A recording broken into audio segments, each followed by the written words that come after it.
Welcome back to my channel, and welcome if you are new. It is time for another WIP Wednesday. I think we're on 14?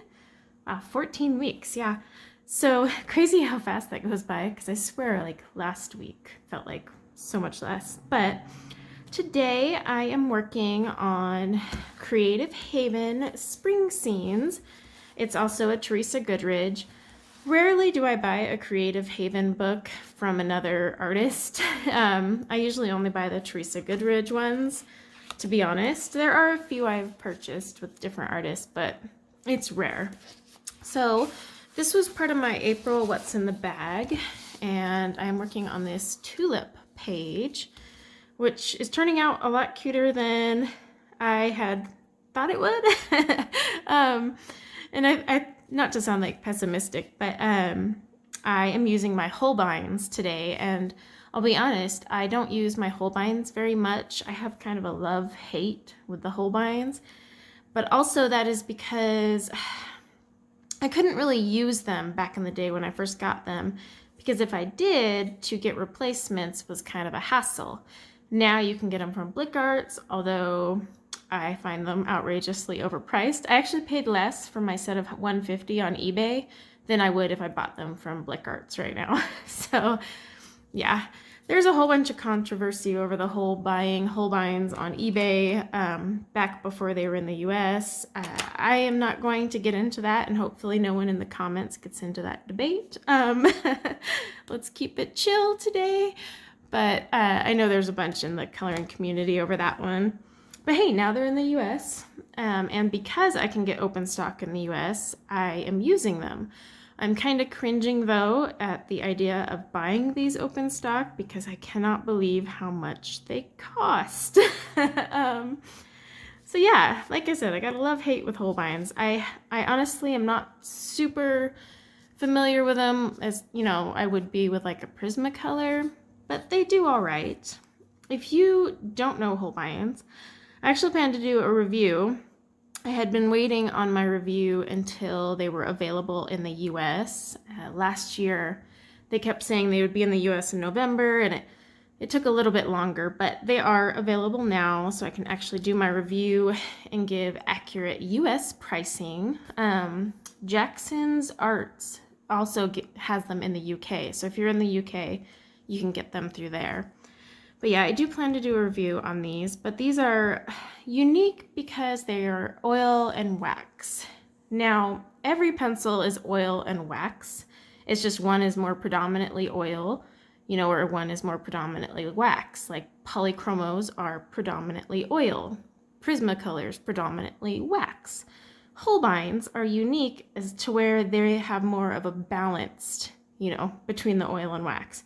So they're interesting. They kind of feel like a poly and a Prisma married and had a love child. But they don't act like either brand. And it also depends on your coloring style when you kind of go and use these. So like when I say it's weird for me, it might not be weird for you. You might find these to feel incredibly natural to you because it is all about your coloring style. Wow, that was a long Holbein rant that I did not plan on going into. Anyway, I sharpened my Holbeins with a Chagall on setting number 1 because, like I said, I am trying to avoid buying these right now at the price they're at. I'm hoping once they're no longer new and shiny to the US coloring supply world, the price will go down on Blick Arts, because yeah, it's like over $400 for the whole set. No thanks. But I can't believe I paid less on eBay, honestly. So anyway, yes, that's what Holbeins are. Oil and wax-based pencil. And depending on your coloring style, you'll either find them really soft or too hard. Really, you gotta just try them for yourself. And I hate to say that with the price tag, but just go pick up like a 12-pack or a couple open stock ones and see if you like them before you nosedive into that $150 set. I don't recommend with Holbeins just jumping into the pastel set. I know it's beautiful and so adorable. And on the 150 set, it's like a whole tray dedicated to those beautiful pastels.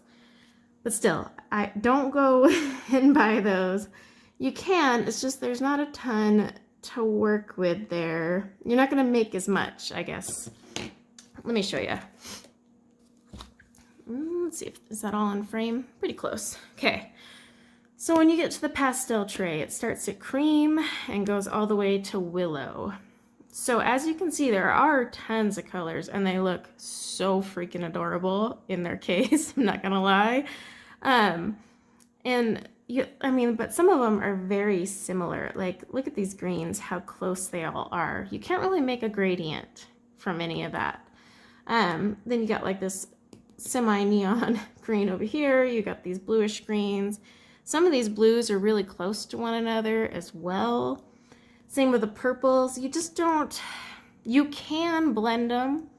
You know, you can make something, so I don't want you to think like it's impossible to work with. It's just the whole set kind of helps round out those pastels, in my opinion. Throwing that disclaimer out there so no one says, well, because again, just my opinion. I personally can't create anything I like with just the pastels. I use the pastels, but I also need to bring in something from the other sets. But online, you can look and see which pencil comes in which sets so that you can buy that set and get those colors. So that's helpful. But yes, let's see what's been going on this week. This week my office was finished. I actually recorded my craft room tour yesterday. I need to do some editing. And then I think I'll have that published like next week. But I did finish my office. Everything's put together. I am still struggling on my recording arm. So like the arm I have right now is shaky. So I have to move really carefully. And I can be rather heavy-handed. So I cannot be heavy-handed with the way the arm is right now where it shakes. So it's been really rough making coloring tutorials. I'm like, careful. And if I drink too much coffee, oh, yikes. And it's weird because it's a very sturdy desk and it's this arm that kind of screws onto the side of the desk. But I think what it is the desk is on carpet and that's what is making it kind of shakier. I didn't have this problem at my old house, but my office had hardwood floors. So I think that's the issue, or at least the only reason I can think of with the desk is it's just on carpet, so it makes it a little shaky. Well, it's not like a super shaky desk. If I was sitting here just coloring, I don't notice it, but I notice it because my little recording arm shakes. I'm like, oh no, so sorry. So yeah, I am just still working on trying to find a solution. I had ordered something and I didn't like it, so I returned it. I have something else that'll come on Thursday, and I'm hoping that will be the solution I've been looking for. I have a tripod, but I can't find, it's called a boom arm. It basically sits across, and normally it's used for mics, but they have them for cameras so you can do top-down shoots. I'm trying to find one that fits my tripod, and I'm not having a lot of luck, or these boom arms are like $150 and I didn't even pay that for my tripod. So I'm like, I don't want to pay that for a boom arm. So yeah, if this one coming Thursday fails me, then I guess I'll be shelling out the dough. Honestly, it'd be cheaper if I bought a camera and got a boom arm for that. It's the boom arm for your smartphones that is killing my budget here. Because I do record using my phone right now. Getting that in there. But we'll see. Hopefully next week I can not have to move very lightly.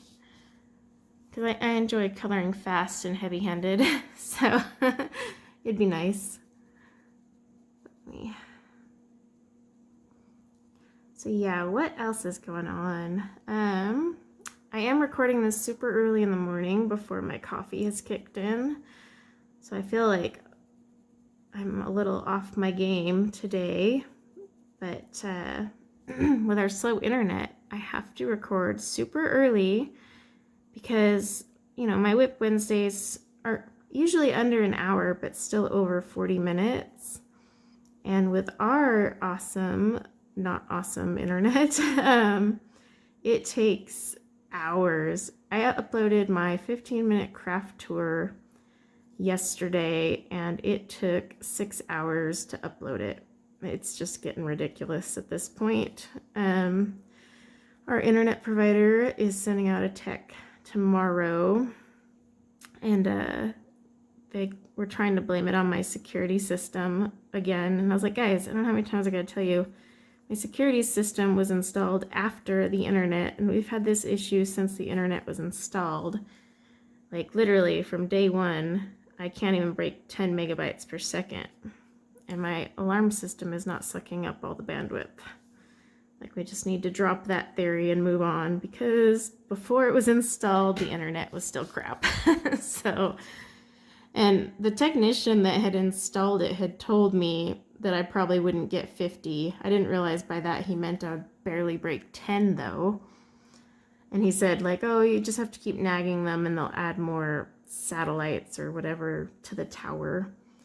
Well, it seems that is true, but I didn't realize by not getting 50 he meant I would get a fifth of what I was paying for. But is what it is. I have no other options right now, so hopefully they can improve the speeds. For now, WIP Wednesdays have to be recorded on Tuesdays early in the morning so that it can spend all Tuesday uploading. And yeah, I can't wait for another internet provider to get out here. Welcome to new construction. But also, I did share on Instagram. I got my dining room table that showed up. I know it sounds silly, like I go, oh, I have no furniture, but I think I've shared this a few times, but I have OCD. So, and OCD is very consuming, mentally taxing, if you will. You literally obsess over everything, and people with OCD tend to need reassurance and be in control of situations, or they drive themselves nuts.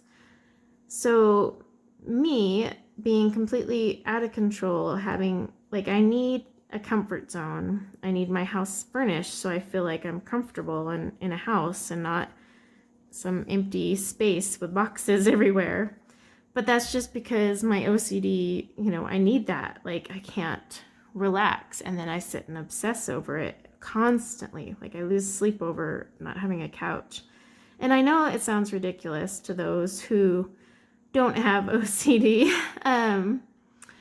but it's just one of those things. And so when I'm complaining about no furniture, I know it sounds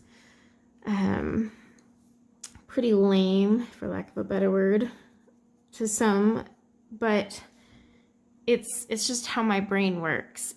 My brain is focusing on something I have no control over, and it is like rapid firing in annoyance. I don't know how else to put it. So yeah, I know it sounds silly that I'm, you know, flustered I have no furniture, but it's just how my brain works, guys. I apologize. But yeah, I did get a dining room table, so I was very excited when that arrived, because I was just like finally not eating at a countertop while standing. In all honesty, half the time I was eating in my bed. But it was nice to get the table.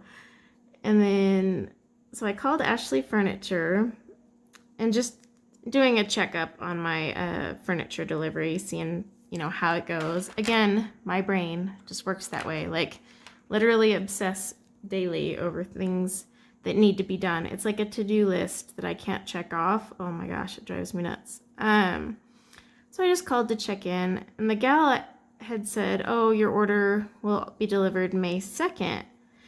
And she said it was ready to go. And so I was like, well, why so far out? Because that, at the time I called, would have been 21 days. And so I was kind of confused why it was going to be so long, especially when I ordered a spare dresser, because I realized we needed 2 dressers in the master. Not for me, my husband. He has more clothes than I do. But I had ordered a dresser, and it came the same day as my table, like really fast. So I was like, why is it May 2nd? And the gal, I'm sure she gets like a ton of people like me calling, constantly asking for updates on their furniture. So I'm sure that's why she was kind of less than willing to help. But so I get it. Like, I totally get why she was rude about it. But at the same time, it's kind of like customer service. But yeah, so she was kind of just rude and said, I can't help you. You'll have to call back and talk to someone tomorrow. So I ended up calling again and chatting with someone else. And it turns out, like, a bunch of my items that said they were on hold were actually in the warehouse ready to deliver. So the gal was like, I don't know why your order's just sitting there. The reason it had said May 2nd was one item that's on back order, which is my ottoman. So their computer system was basically holding my entire shipment for an ottoman that won't arrive till sometime in May. And so the gal was like, oh, we can do a partial delivery because everything else is in the warehouse right now ready to go. And I can't even tell you how relieved and excited I was. And then she's like, and we can deliver it on Thursday. So yeah, I was practically jumping as if it was Christmas. So all of my furniture, except one lonely ottoman, is supposed to come this Thursday. So I am very, very excited. And again, I know it sounds silly, but it's just how my brain works. I wish I could help people understand an OCD brain better.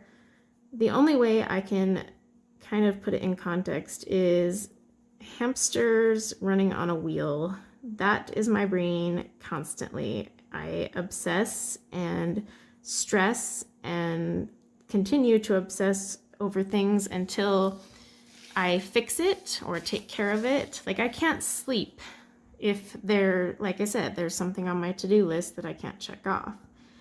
And so when things are completely out of my control, like supply and demand, my brain goes a little wonky. And to most people, it's like, oh my gosh, you're complaining about something so stupid. There's so many other issues in the world. I get it. Trust me, I know it's ridiculous to complain about.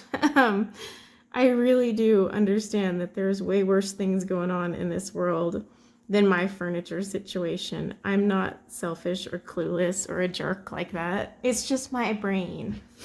So if I'm ever venting on here, please do keep that in mind. I'm not on here whining about, like, woe is me, and honestly thinking my furniture issue is like the biggest issue in the world. I'm more than aware that my furniture issue is pretty lame to stress over. It's just my brain doesn't stop stressing over it. But that is just how my brain operates. And if anyone watching has OCD, you'll know what I mean. But that actually brings me to something else. I want to say thank you so much to all of the very, very sweet comments I got last week. Last week's WIP Wednesday, when I was filming it, I'm not going to lie, I was kind of going into it rather defeated just because of a lot of the really mean comments I had been getting on my channel that last week or so. And so those of you that left really sweet comments, I I really do want to say thank you. Like, a lot of you replied and were just so nice and kind, and truly, I appreciate it. It was just really awesome to see people say such nice things. Especially because, like I said, when I went into filming it that day, I was actually feeling pretty depressed and kind of like, maybe I should stop these WIP Wednesdays because they're just, getting me attacked.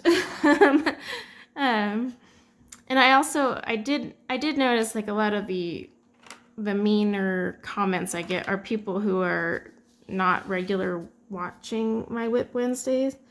So I don't think they realize, like, my thing with OCD or anything like that. But yeah, I really appreciate all the sweet comments I got. I really do. I did get a couple nasty ones still on that one, but I deleted them. Delete all the nastiness, keep only the happiness.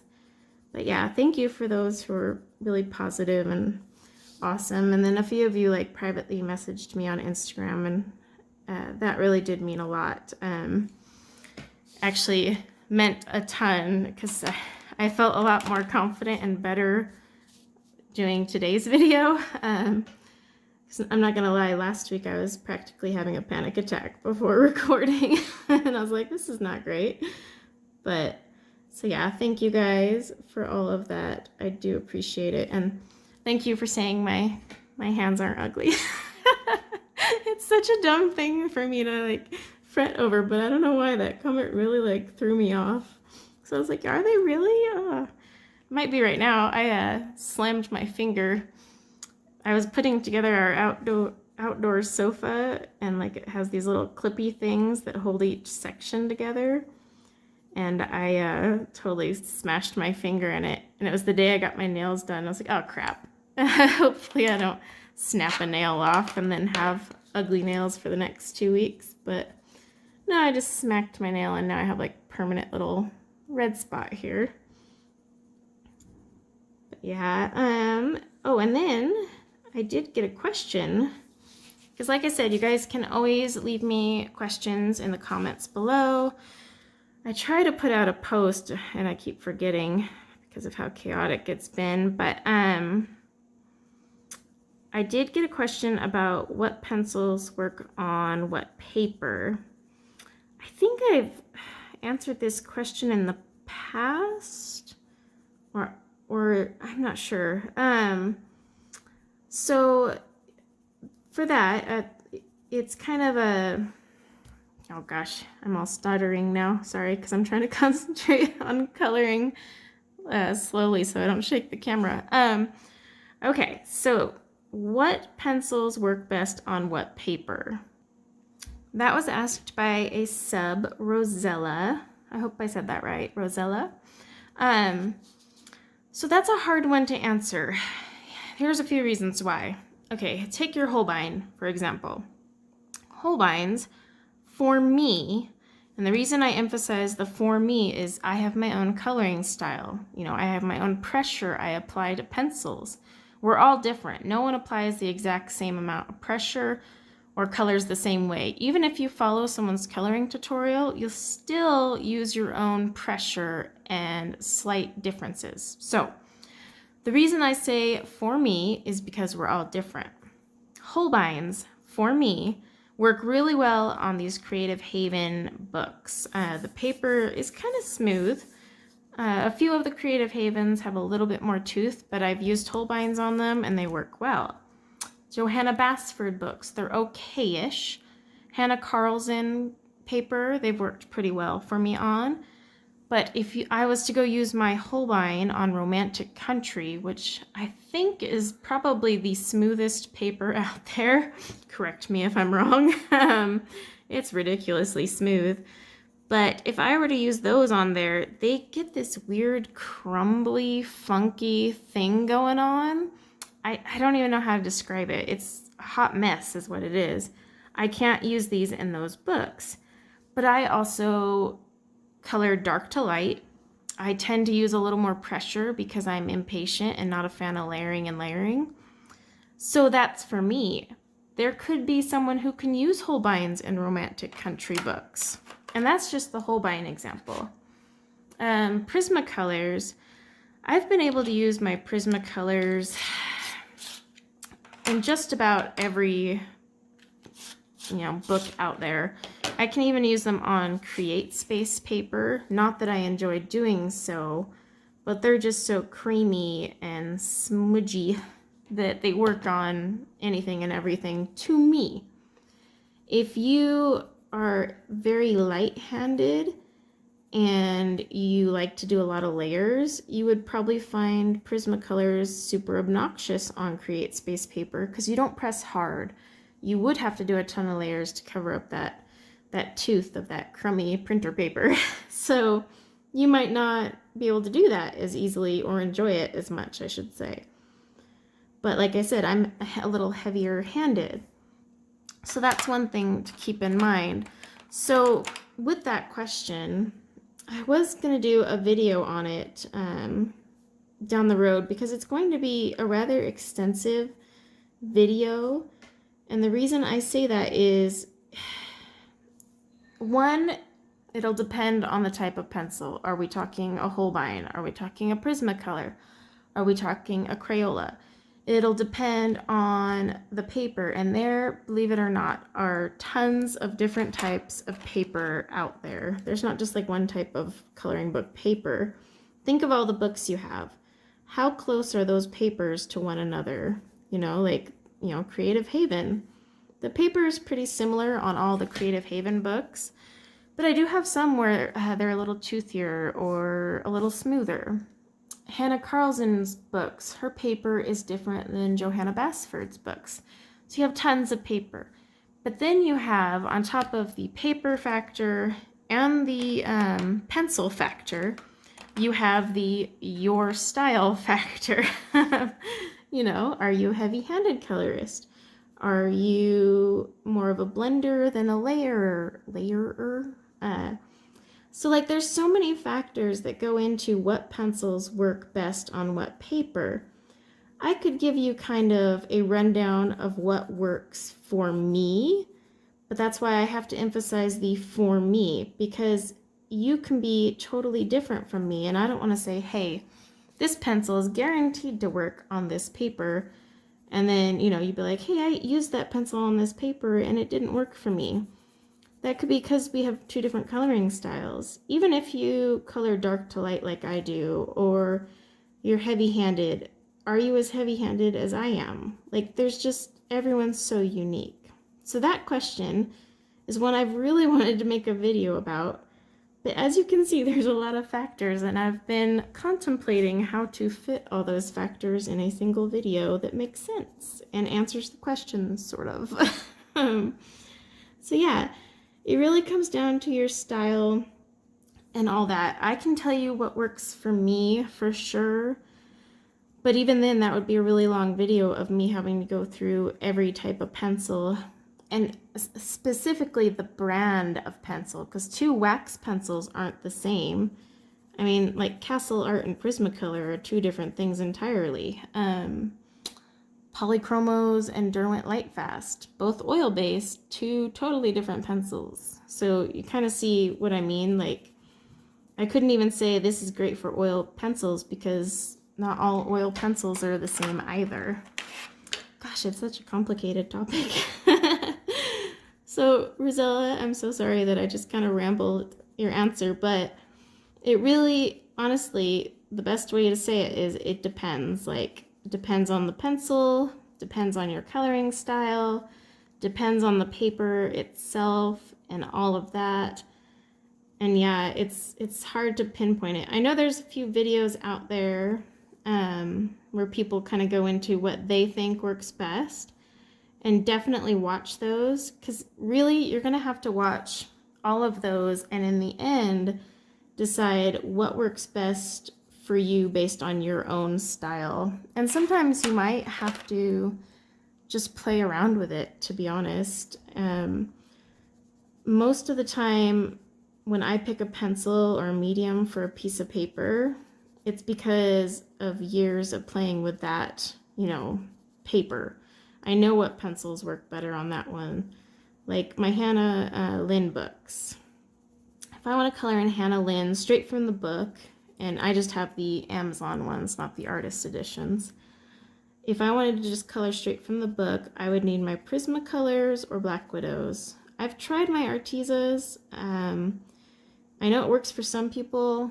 It doesn't work for me. But see, that's my point. Like, there's some people that love using Artezas in those books, and I hate it. Like, they just don't blend, and I feel so frustrated. So, yeah, I would just say the best way is honestly, you can watch all those videos, but in the end, you're going to have to play around with some of them yourself and just kind of get a feel based on your style what works best. But the best thing, or the greatest thing about that is, because I know that's not really helpful, say you have a certain style and a pencil that doesn't work with a certain book. You don't have to use the paper that's in that book. You can totally scan it and print it out on the paper you like. I enjoy very, very smooth paper.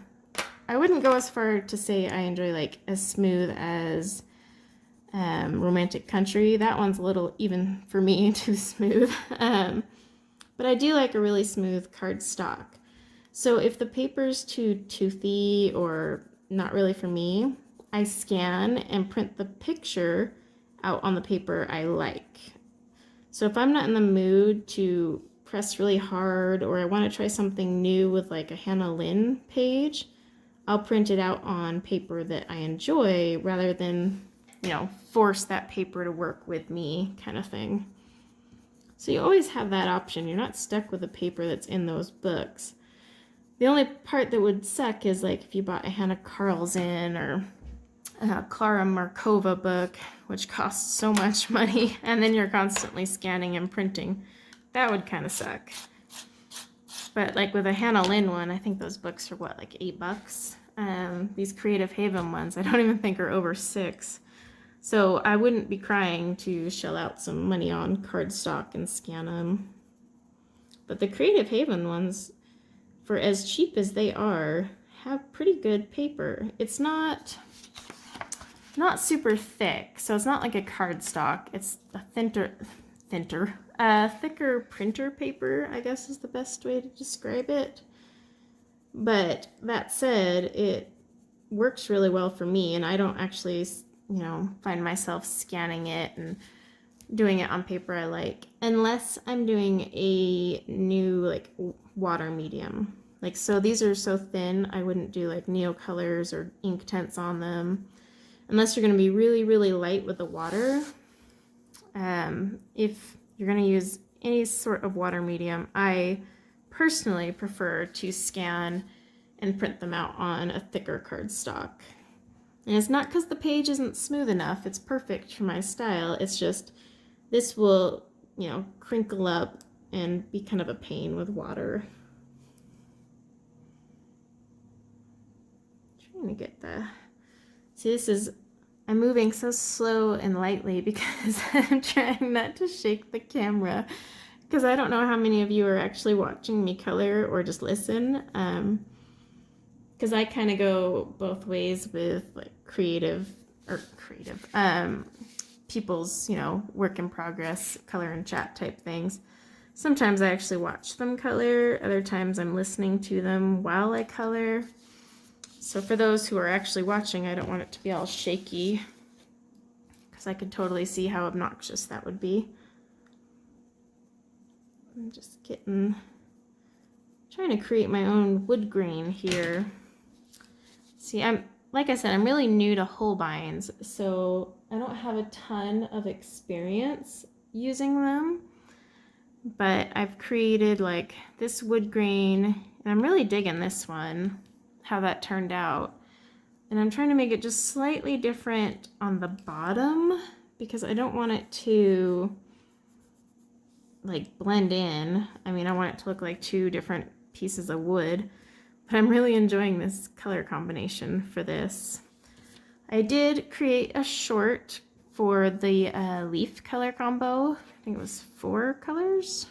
So that will come out in a couple days. I just need to edit it. I'm going to save all my bandwidth for uploading today's WIP Wednesday. So I gotta prioritize. But yeah, I'm moving a little slower and lighter pressure today just because in case you're actually watching me color, I don't want this to shake and make you dizzy, because it would make me dizzy and then I would feel bad. So that's why you're probably like, wow, for someone who says she's heavy-handed, she's coloring awfully light. But this was probably good. It's saving my pencils. I'm not wearing them down as quickly. Me being heavy-handed, that's one reason I go through Prismacolors really quick. It's just I constantly sharpen, and I'm very naughty with my Prismacolors. I put them in a battery sharpener because I'm just like, can't be bothered using my doll or my Tegall. I love the Tegall because it gives you this short point, similar to the manufacturer sharpening on a Prismacolor. But it has the teeniest, tiniest little reservoir for pencil shavings. So normally I have like an empty jar next to me and I just kind of toss them in there. But because I'm trying to lose weight and be more active, I have removed the jar. So every time it fills up, I have to get up and go dump it. I know it sounds silly, but every step counts, right? So that way I'm not sitting on my bum for several hours at a time, like I'm forced to get up and move. But the reservoir on this thing is just right here, and then it goes in a teensy bit, but it's pretty little, so you don't have a ton to work with, and it fills fast, like faster than you would believe. So it's saving my pencils, but it can be a pain. I'm trying to make that a little darker.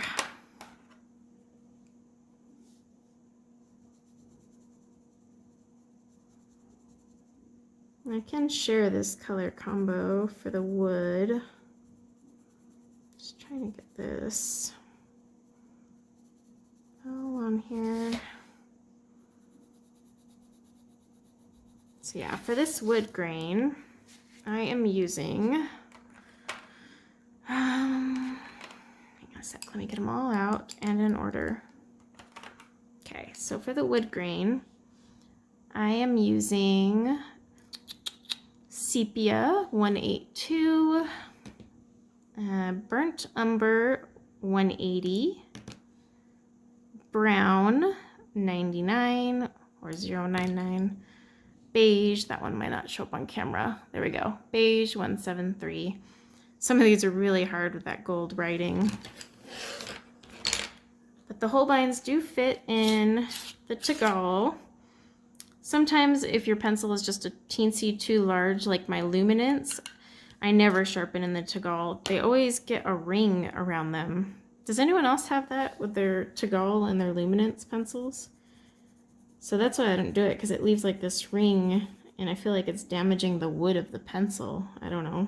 Maybe it's just me, but that's kind of how it feels with my Lumies.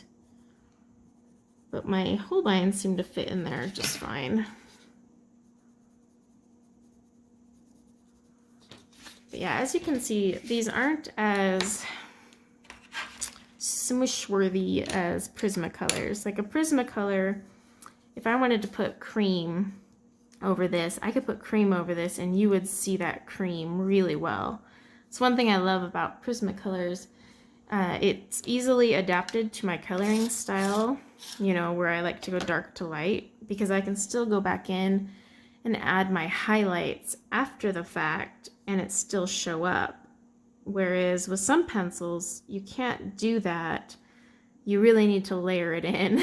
So, like, I don't know, maybe that's why I'm just more of a fan of Prismacolors, because they placate to my coloring style and semi-laziness style. I just don't like layering. I don't know.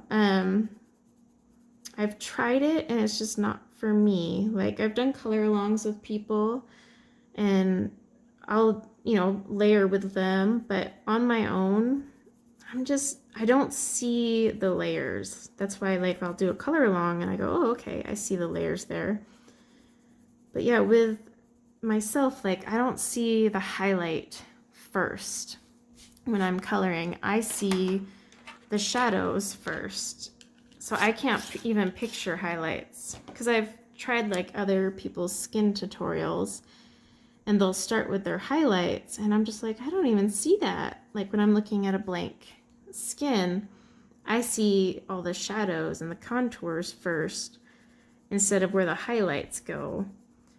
So it's, you know, I can only use certain pencils if they work with that style. Otherwise I just get flustered. And it takes a while, like I have to make a pencil adapt to my style. Because any pencil can adapt to your style, you just kind of have to work with it. Example, Derwent Color Soft. When I first got those, because they were like supposed to be the replacement of Prismacolors, or Derwent's first attempt at it, because now they have the ChromaFlow. But so I went into those thinking they were like Prismacolors. Now they are like Prismacolors to some people, but not everyone. Like if you layer with Prismacolors, you might like your color softs more. But I went into it with a heavy-handed style and my usual coloring style. And so when I went to press harder with those and go dark to light, I was like, oh man, these are crumbling all over. They were dusty and just, I got super flustered and annoyed because I spent a lot of money on them. And I was like, oh, these things are crap. I didn't give up on them though. I watched a few coloring tutorials with a few different colorists, and I kind of came to the conclusion that color softs are definitely a layering pencil and not so much a blending pencil. And by that, I mean, some pencils you can just straight up blend together. You don't need to sit there and layer them down and into one another. Black Widow's Prismacolor. Can't think of the rest off my head, but there's more. But as an example, those are definitely blendable. You could press hard and just smoosh that color together and life is good. But other pencils require more of a layering technique. Like these Holbeins, I feel are a lot more layering. Polychromos are a layering pencil. Derwent Pro Colors are definitely a layering pencil. Those things are hard. That said, I was able to kind of slightly adjust my coloring style so that I could still use them from dark to light and not like sit there and try to do something that I'm not comfortable doing, which is layering or going light to dark. Because like I said, I don't see highlights, never see highlights. I see all the shadows, like in this wood grain, I see my shadows first. Like I can't picture the highlight first. I know where the highlight's gonna go, but I can't color that first. Like I need to see my shadow down. And that's one reason I love the Prismacolors, because if I wanna increase my highlight after the fact, because remember I've already got all my dark colors down, I can just go and smoosh that color right on top of another one and voila.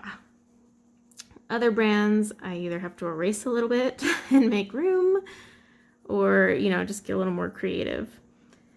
But like with Holbeins, I'm still learning Holbeins and kind of working them into my style. But as you can see, I'm still able to color dark to light. I would, if I was not on camera, actually press a little bit harder.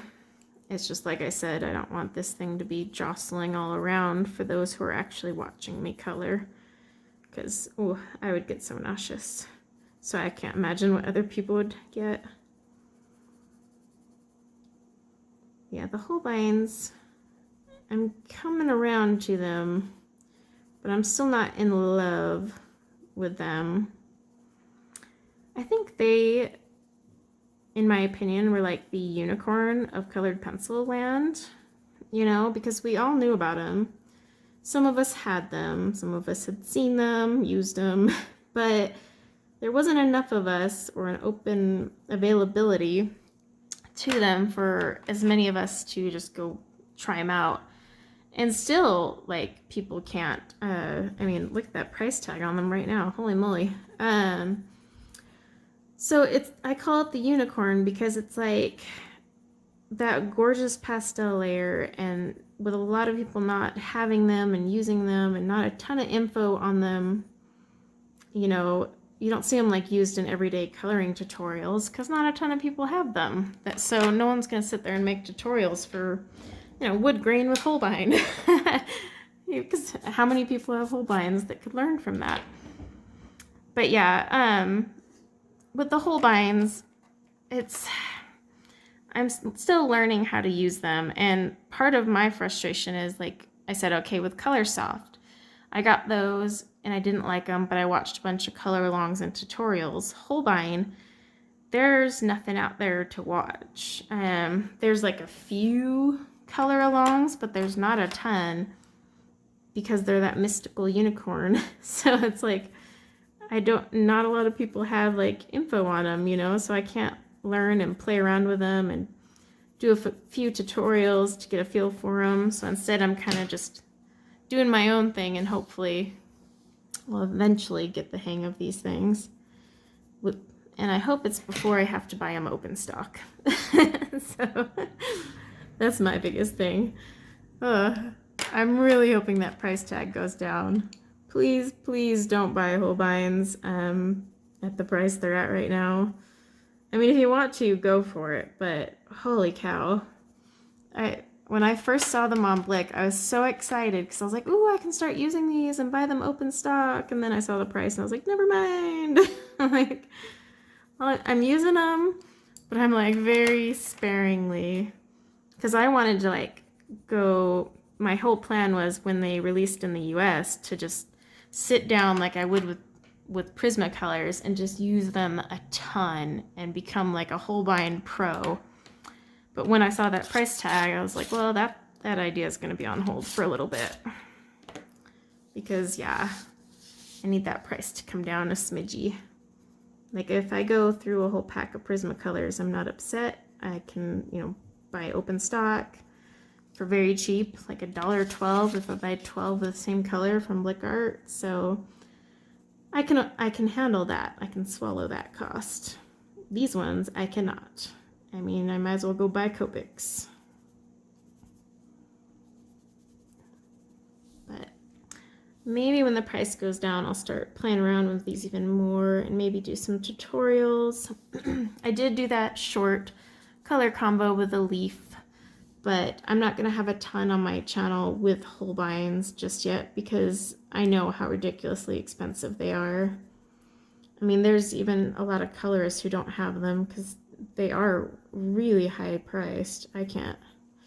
But like I said, I got mine cheaper on eBay before they were in the US.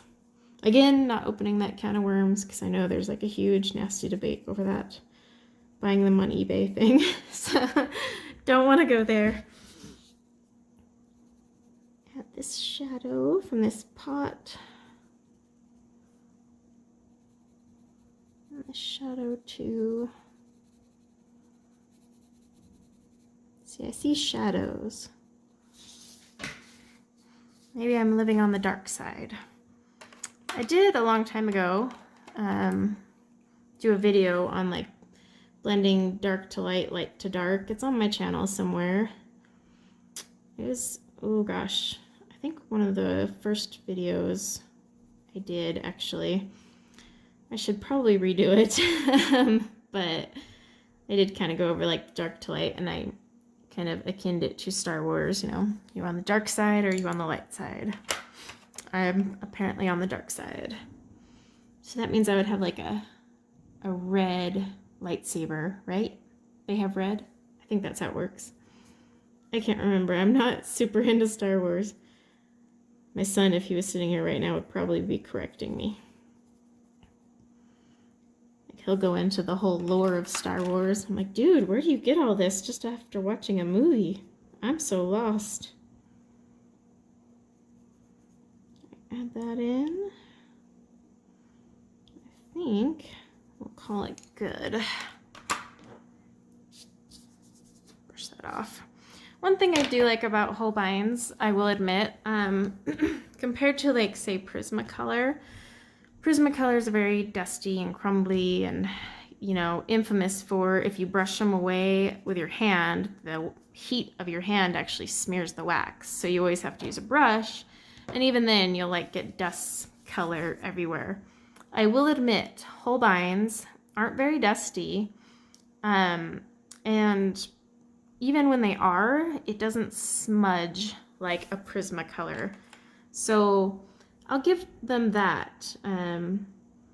But like I said, they're not as soft as a Prismacolor either. You know, Prismas just crumble under your hand and smush them.